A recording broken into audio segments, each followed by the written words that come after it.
So we're going to do the continuous gradation. So this looks like an even blend without distinctive steps. I'm going to use a red color pencil this time.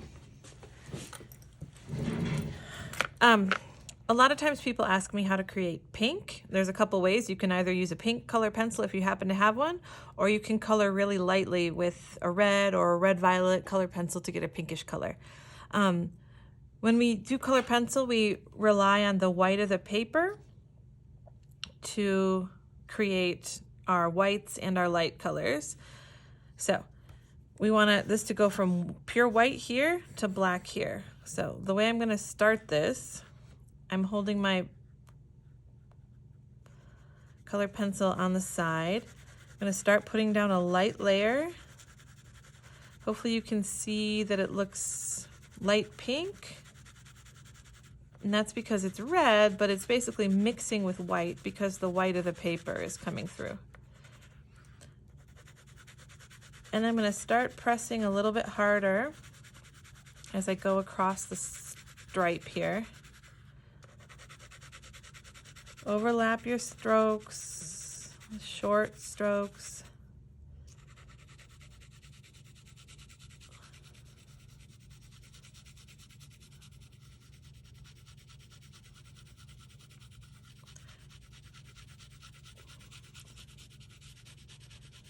So I'm just going to kind of start by coloring in the whole thing. I'm pressing a little bit harder as I'm going.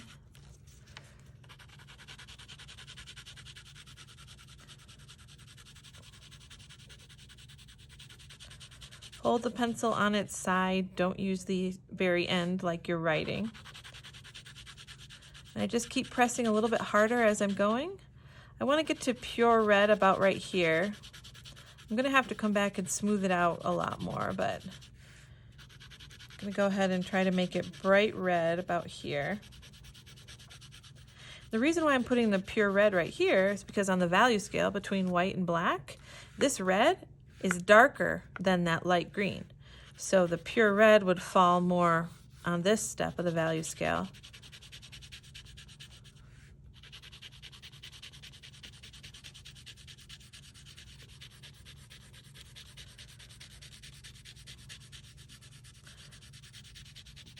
Take your time, do lots of short overlapping strokes to get a good smooth color. I'm going to leave a little bit of room at the end just to do black.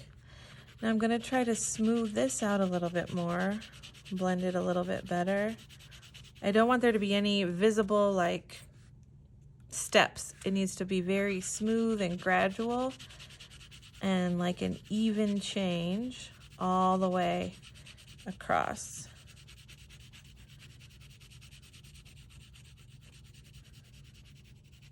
I'm adjusting my pressure. I'm not pressing as hard as I want it to be lighter. And then in the darker areas, I'm pressing quite a bit harder. Now I'm going to bring in some of the black. I'm going to try to make it pure black here at the end. So I'm just going to press really hard here at the end and color it in fully black.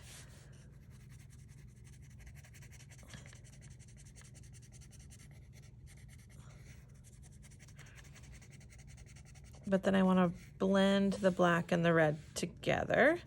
So I'm going to start lighter pressure.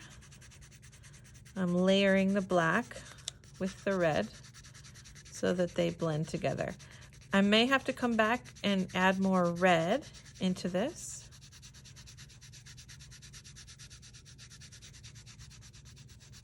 With color pencil, as with lots of different types of art, you have to make lots of little adjustments.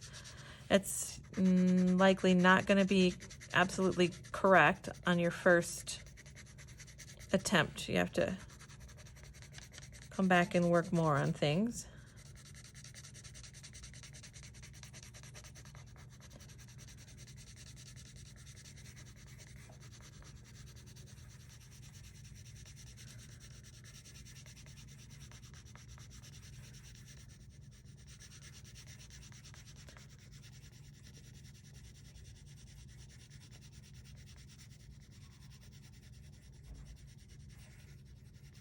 So the more you take your time, And by taking your time, I don't mean just sitting there staring at it. I mean actually like going nice and slow and continuing to work on it.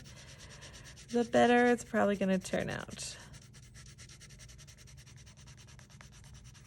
Taking your time is different than wasting time, yeah? We all need to remember that. I waste time too in my life. Okay, so I'm going to come in and blend a little more red over the black.